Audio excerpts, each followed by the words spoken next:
26 दिसंबर को वीर बाल दिवस के रूप में मनाना यह बताता है कि पंजाब ने जो सैक्रिफाइस किया है उसको प्रधानमंत्री जी किस तरीके से देश के साथ बाल दिवस के साथ उसको जोड़ करके देखते हैं, वो हम सबके ध्यान में आता है।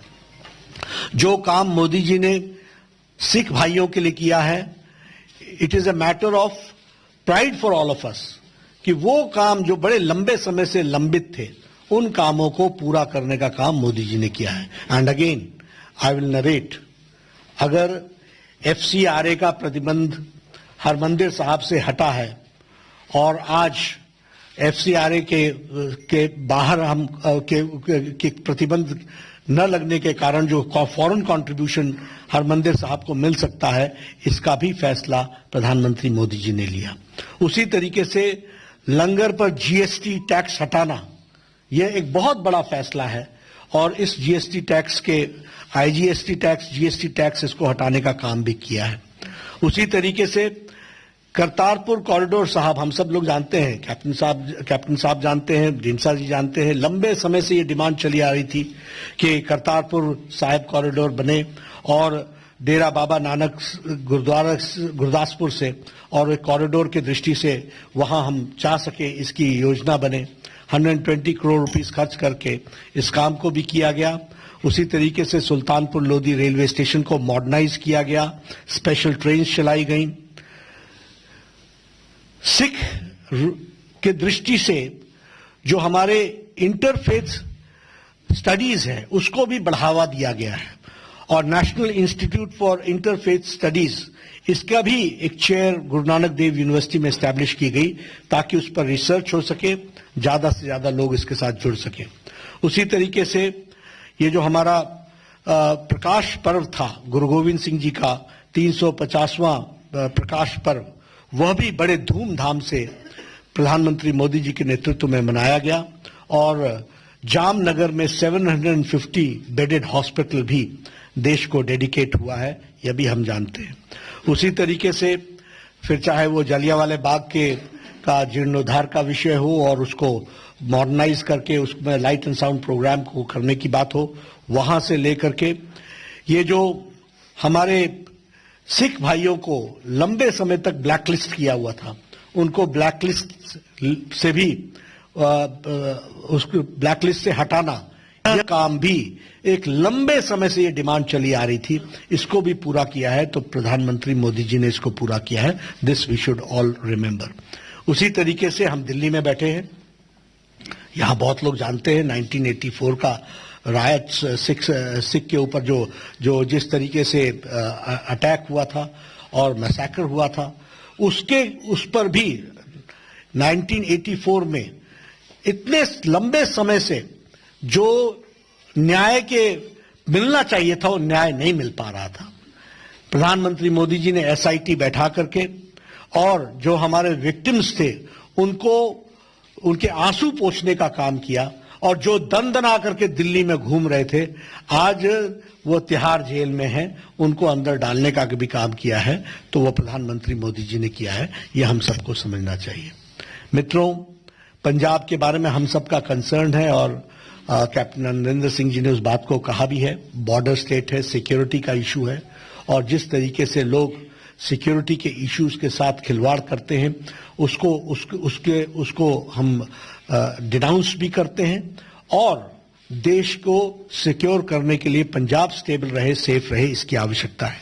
हम यह भी जानते हैं कि माफिया राज ने एक तरीके से माफिया ने पंजाब को कई दृष्टि से खोखला किया है।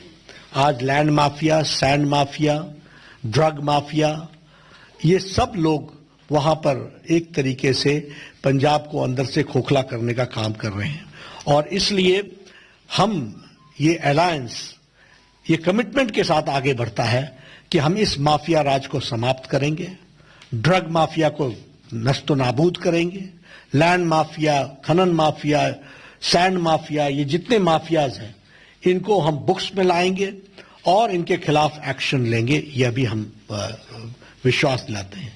और इसके साथ साथ हमारी नीति जो भारतीय जनता पार्टी राष्ट्रीयता से ओतप्रोत है, उसी तरीके से पंजाब लोक कांग्रेस ने हमेशा सिक्योरिटी को इशू माना है और उसी तरीके से ढींसा साहब ने भी सिक्योरिटी को इशू माना है। इसलिए zero tolerance against terrorism, we believe in zero tolerance, और इसको हम पूरा करने के लिए हम अग्रसर होंगे। मित्रों, पंजाब में सेंटर स्टेट कोऑर्डिनेशन की आवश्यकता है। केंद्र में एनडीए की सरकार है और अब प्रदेश में एनडीए अलायंस चुनाव लड़ रही है। प्रदेश में भी हमारी सरकार बने, ये हम अपील भी करते हैं और इस अपील के साथ हम जनता के बीच में जाते हैं। डबल इंजन की सरकार की आवश्यकता पंजाब को है और डबल इंजन की सरकार को हमको वहां पर लाना है। इस काम को पूरा करने के लिए हम सब लोग एनडीए के अलायंस में चुनाव लड़ रहे हैं। आप लोगों के साथ हमारी बार बार मुलाकात होगी। मैंने आपके सामने चुनाव में जाने की भूमिका, उसके बारे में भी कुछ इंगित किया है और चुनाव में हमारा अलायंस के नंबर के बारे में भी आपको हमने चर्चा की है। मैं अभी निवेदन करूंगा हमारे अलायंस पार्टनर पंजाब लोक कांग्रेस के अध्यक्ष कैप्टन अमरिंदर सिंह जी से कि वो अपनी बात को रखें।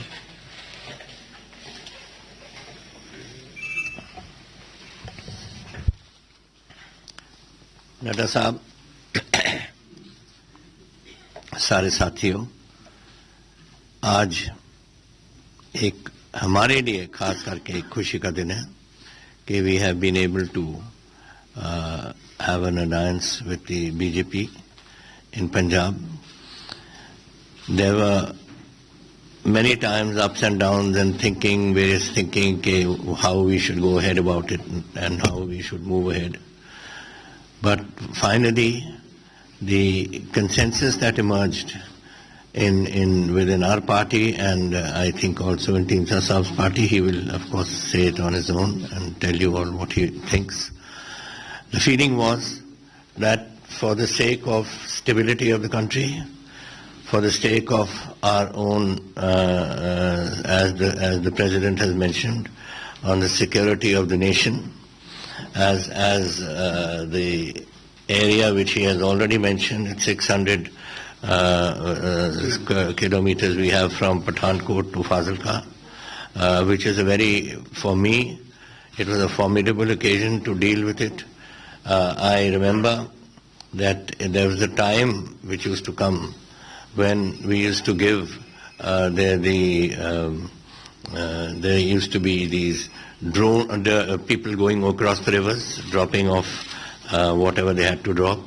Then there was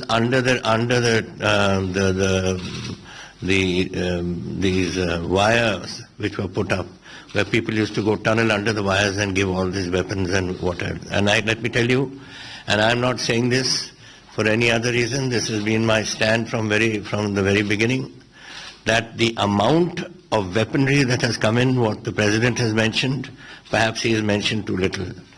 I can tell you that I have had, in the course of my last 4.5 years of being Chief Minister of Punjab, I have had at least 100,000 rifles, nearly 1,000 rifles, about 500 pistols. I have had RDX. I have had ammunition, perhaps 1 lakh rounds of ammunition. I have had everything under the sun, including drones. Now, drones we used to come at one time and make these drops.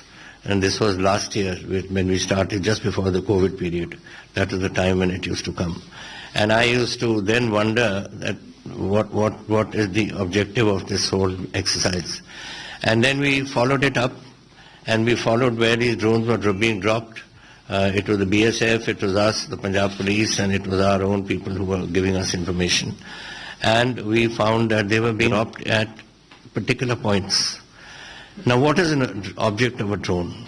An object of a drone is to deliver ammunition, deliver weaponry, deliver whatever is necessary for a purpose. And what is that purpose?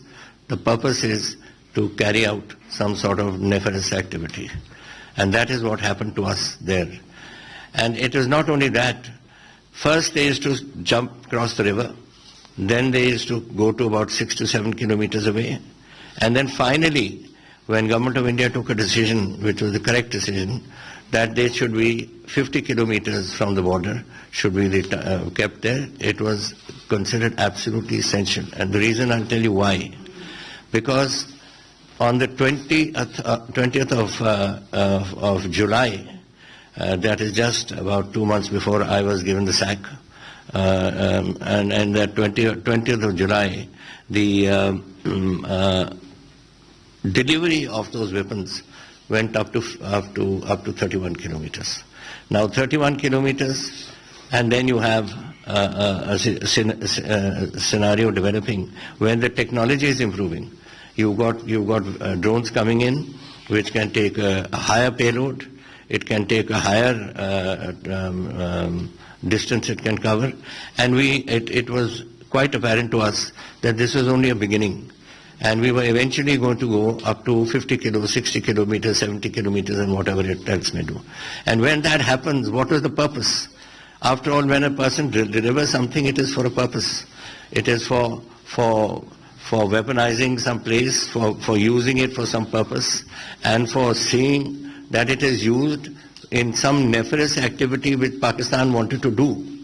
And this is what was concerning us. And I told the people when they came into the Vidhan Sabha and they made a big row about it, कि 50 kilometre कर दिया वगैरह, मैंने कहा भाई सुनो तो सही कि क्या हो रहा है, अपने बैंक देखो तो सही क्या हो रहा है on our borders.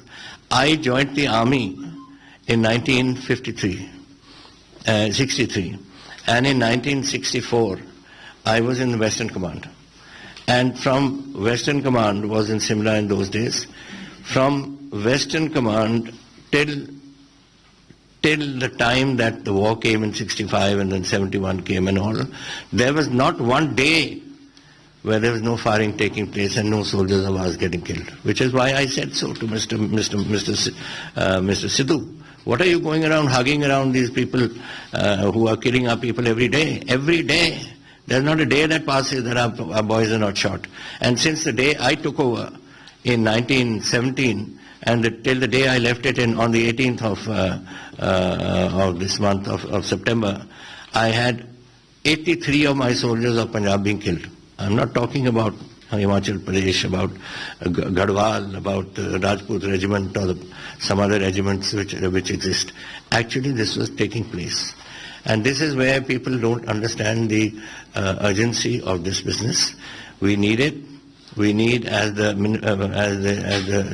President has said, we need an economic development. We need people to come in and to invest in Punjab so that Punjab's economy can be boosted. And we are in a position, and we have today, I have also made up our manifesto, which is there, which we have passed on to the BJP leadership. And I'm sure Dinsha Saab is also doing it, and then hopefully we'll all put together and come to a common minimum program which we can utilize for Punjab. That is basically what I had in mind to say, but if there's anything you wish to ask, you're free to do so. कुछ पूछना आपको? अच्छा, sorry. Thank you, sir. Dinkar साहब अब हमको माननीय Shri Jagat Prakash Nadda ji, national अध्यक्ष BJP, हमारे सहयोगी और पंजाब के साबका मुख्यमंत्री कैप्टन अमरिंदर सिंह जी, और पंजाब के प्रभारी बीजेपी की तरफ से शेखावत साहब, हमारे प्रेसिडेंट पंजाब के बीजेपी के प्रेसिडेंट श्री अश्विनी जी, और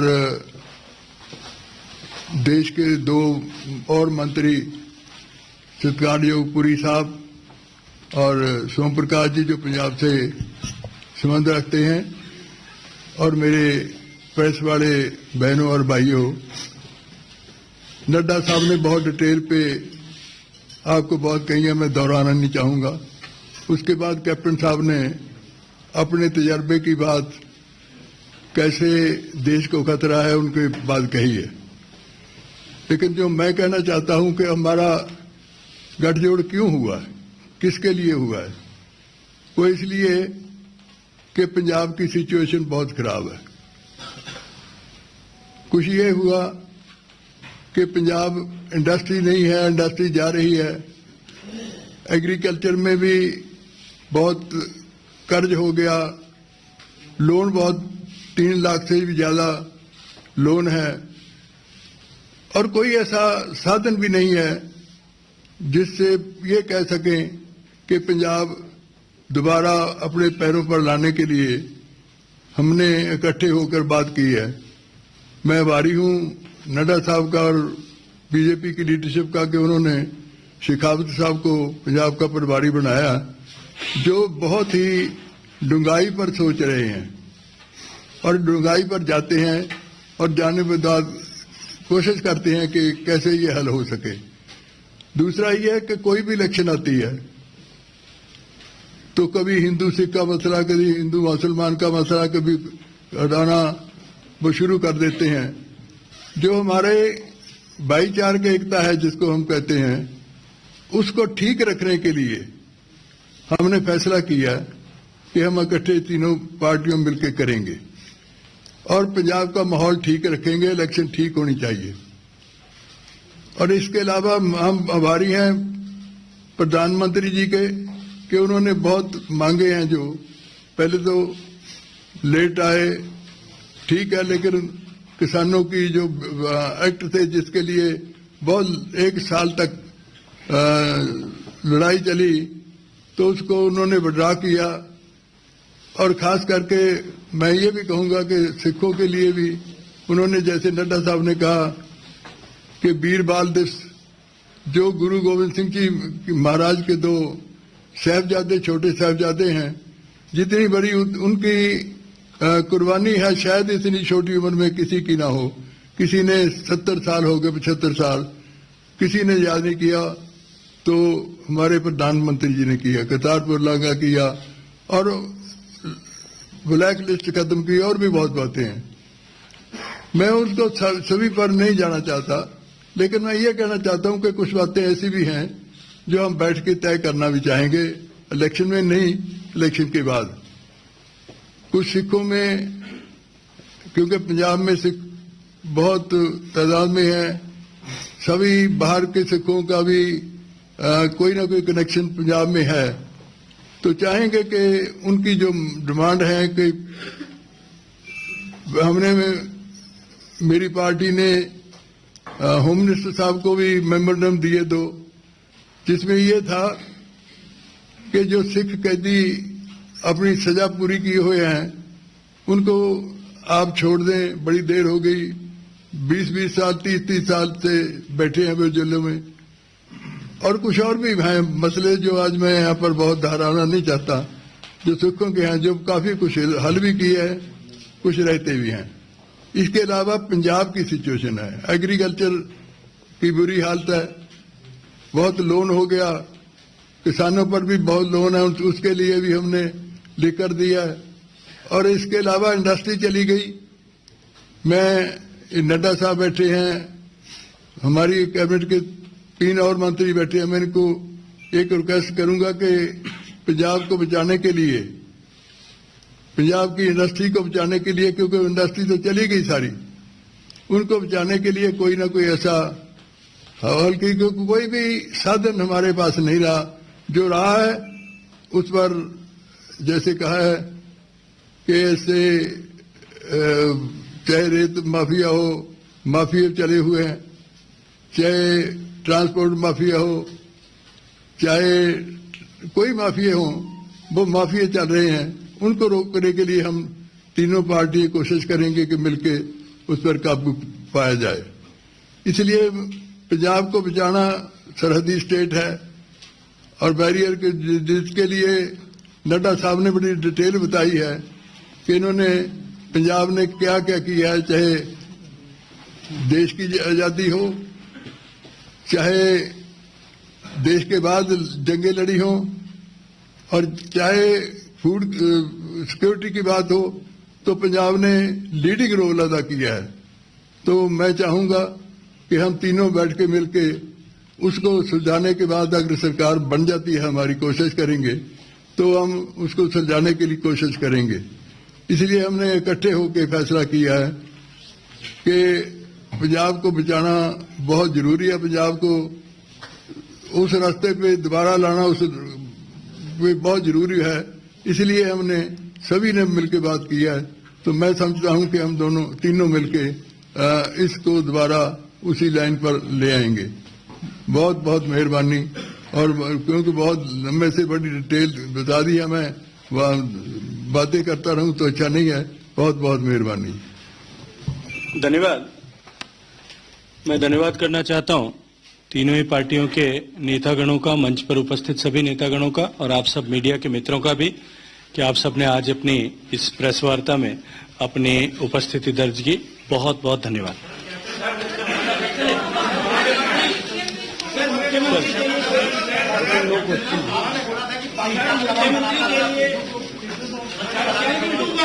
गठबंधन के लिए मुख्यमंत्री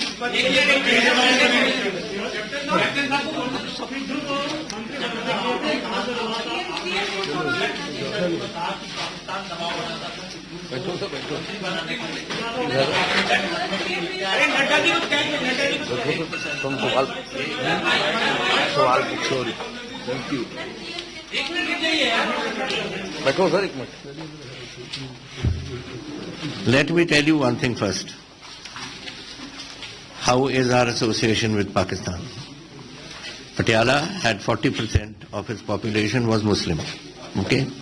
So in my last government, Dr. Manmohan Singh sent me to make contact and to try and see if some friendship can develop between Parvez Elahi and us, and सब ये बात ये हुई। तो ऐसे बातें हमारी चलती रही। मेरे कॉन्टैक्ट्स अपने दोस्तों के साथ, अपने जो फ्रेंड हमारे पुरानी फैमिलीज हैं, जो हमारे prime minister for instance for 10 साल के लिए मुस्लिम नवाब लियाकत हयात खान रहे। सो ये ऐसी बातें चलती रही। Now about, if I remember correctly, it was 20th of July. Firstly, let me tell you, I removed Mr. Sidhu from the job because the man was totally incompetent, incapable and totally useless in his job. He was looking after local self-government. 70 दिन के लिए उसने एक file नहीं पूरी की थी। तो मैंने उसको बनाया 2-3 बार और मैंने कहा तू अगर ऐसे काम करेगा तो जा कहीं और you can, I can give you power, you want power, you can take it. He said I don't want power. I said then you leave my government. I don't want you in my government. ये हुआ। फिर मुझे कुछ I think it was about 2-3 weeks or 4 weeks later or something like that, I get a message from somebody we know. He knows and I know. And उसे कि उन्होंने request की है कि अगर सिद्धू को आप अपने गवर्नमेंट में ले सकते हो तो ले लो, और अगर काम नहीं करेगा निकाल देना। ये मैसेज था मेरे लिए। अगर मिस्टर सिद्धू काम नहीं करेगा तो निकाल देना। मैं और कहाँ से पाकिस्तान की बात कर रहा हूँ। I am telling about Pakistan. Pakistan से मैसेज ये आया मुझे कि the prime minister has sent a request कि if you can take Sidhu into your cabinet I will be grateful, he is an old friend of mine, और अगर आप अगर वो काम नहीं करेगा तो उसको निकाल देना। That was what the message which came and that